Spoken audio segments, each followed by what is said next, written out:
Assalamualaikum warahmatullahi wabarakatuh. Perkenalkan, nama saya Muhammad Zidan Khalil Gibran, mahasiswa dari PJJ Informatika Universitas Siber Asia.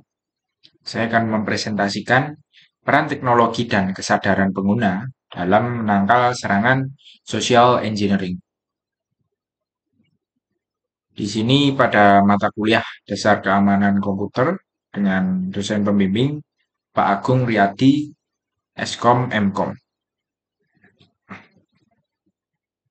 Pendahuluan, kemajuan teknologi digital telah membawa perubahan besar dalam cara manusia berinteraksi dan menyimpan informasi. Tapi kemajuan ini juga diikuti oleh meningkatnya ancaman kejahatan cyber, salah satunya melalui teknik social engineering. Social engineering adalah metode manipulasi psikologis yang digunakan oleh penyerang untuk memperoleh informasi sensitif dengan mengeksploitasi kepercayaan korban. Serangan ini seringkali lebih efektif dibandingkan eksploitasi teknis karena menargetkan kelemahan manusia yang sulit diatasi hanya dengan perangkat lunak keamanan. Berbagai penelitian telah menunjukkan bahwa teknologi keamanan seperti firewall, enkripsi, dan autentikasi multifaktor atau MFA dapat mengurangi risiko serangan social engineering. Tapi teknologi saja tidak cukup tanpa adanya kesadaran pengguna. Oleh karena itu, penelitian ini bertujuan untuk mengkaji bagaimana peran teknologi dan kesadaran pengguna dapat dikombinasikan secara efektif dalam menangkal ancaman social engineering. Metode penelitian ini menggunakan metode kajian literatur dengan menganalisis berbagai jurnal ilmiah, laporan keamanan cyber, dan studi kasus serangan social engineering dalam 5 tahun terakhir. Kajian ini berfokus pada evaluasi berbagai pendekatan yang telah digunakan untuk menangkal serangan social engineering, baik melalui inovasi teknologi maupun program pelatihan pengguna. Di sini ada 3 pembahasan yang akan kita bahas, yaitu teknik umum, teknologi keamanan sebagai penangkal, dan edukasi kepada pengguna. Jenis serangan yang pertama ada phishing. Phishing menyerang dengan cara mengirimkan email atau pesan palsu untuk mencuri data. Menurut Verizon, sekitar 36% dari pelanggaran data berhasil dari serangan phishing. Contoh kasusnya yang booming yaitu serangan terhadap karyawan Twitter pada tahun 2020. Lalu ada pretexting, dilakukan dengan cara penyusupan dengan skenario palsu, di mana menurut FBI, kejahatan ini telah menyebabkan kerugian miliaran dolar setiap tahunnya. Yang ketiga ada baiting. Baiting dilakukan dengan cara menyusupi USB atau hard disk yang telah terinfeksi dengan software malware ke dalam komputer pengguna atau komputer perusahaan. Studi dari Kaspersky menunjukkan teknik ini sering digunakan dalam serangan berbasis USB untuk menyebarkan malware secara luas di lingkungan perusahaan. Yang keempat ada tailgating. Tailgating dilakukan dengan cara penyerang masuk tanpa izin ke dalam lingkungan perusahaan atau lingkungan infrastruktur teknologi, di mana seringkali terjadi di lingkungan kerja yang memiliki banyak karyawan, di mana seorang dapat dengan mudah mengikuti orang lain ke dalam gedung tanpa verifikasi identitas yang ketat. Penangkalan dari sisi teknologi, yang pertama ada enkripsi end-to-end. Enkripsi end-to-end memastikan hanya pengirim dan penerima yang memiliki akses terhadap data yang dikirimkan. Teknologi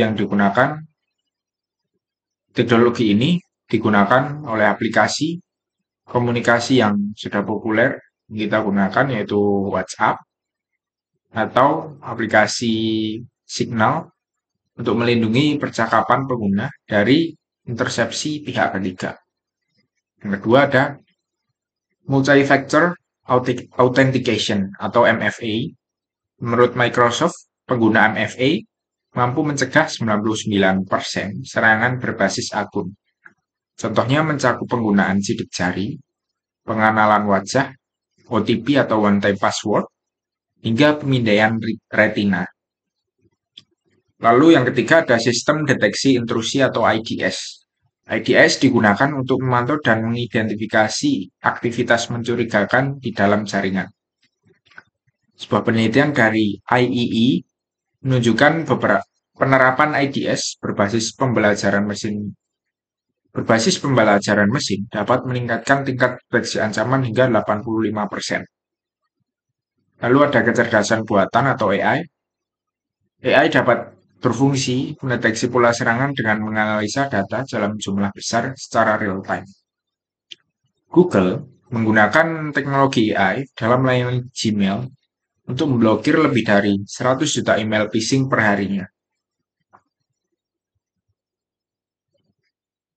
Lalu yang terakhir, ada kesadaran pengguna dalam keamanan cyber. Meskipun teknologi telah banyak membantu dalam mengurangi resiko serangan social engineering tadi, kesadaran pengguna tetap jadi hal utama untuk mencegah serangan ini. Yang pertama bisa dilakukan yaitu diadakannya pelatihan keamanan cyber. Studi dari IBM menunjukkan bahwa perusahaan yang secara rutin mengadakan pelatihan keamanan mengalami penurunan insiden keamanan hingga 70%. Pelatihan ini berupa mengenali email phishing, penggunaan kata sandi yang kuat, dan kebiasaan keamanan cyber lainnya. Yang kedua ada simulasi serangan. Perusahaan dapat mengadakan simulasi serangan social engineering seperti phishing untuk menguji kesiapan karyawan dalam menghadapi ancaman dunia nyata. Contohnya Amazon dan Tesla sendiri secara rutin melakukan simulasi serangan phishing untuk meningkatkan kesadaran dan ketahanan pegawai mereka terhadap skema penipuan daring. Yang terakhir, ada kebijakan keamanan. Prinsip least privilege atau akses paling sedikit dapat membantu mengurangi risiko eksploitasi data. Studi dari NIST merekomendasikan perusahaan menerapkan sistem kontrol akses berbasis peran atau RBAC untuk membatasi akses informasi hanya kepada individu yang benar-benar membutuhkannya. Yang biasa disebut juga dengan keamanan zero trust. Kesimpulannya, social engineering tetap menjadi ancaman yang signifikan dalam keamanan informasi, terutama karena memanfaatkan kelemahan psikologis manusia.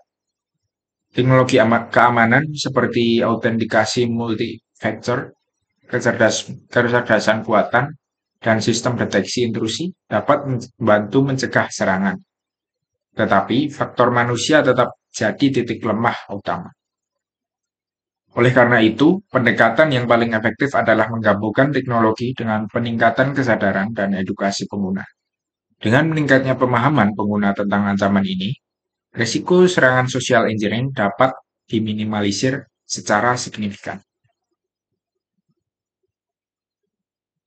Sebagai penutup, ada quote dari Kevin Mitnick, seorang hacker yang cukup populer pada abad 20. Dia berkata, social engineering bypasses all technologies, including firewalls. Yang artinya, walaupun teknologi yang digunakan sudah canggih sekalipun dan tidak memiliki titik terlemah, tetap saja manusia menjadi titik terlemah tersebut. Sekian presentasi dari saya. Jika ada kurang dan lebihnya, saya mohon maaf. Wassalamualaikum warahmatullahi wabarakatuh.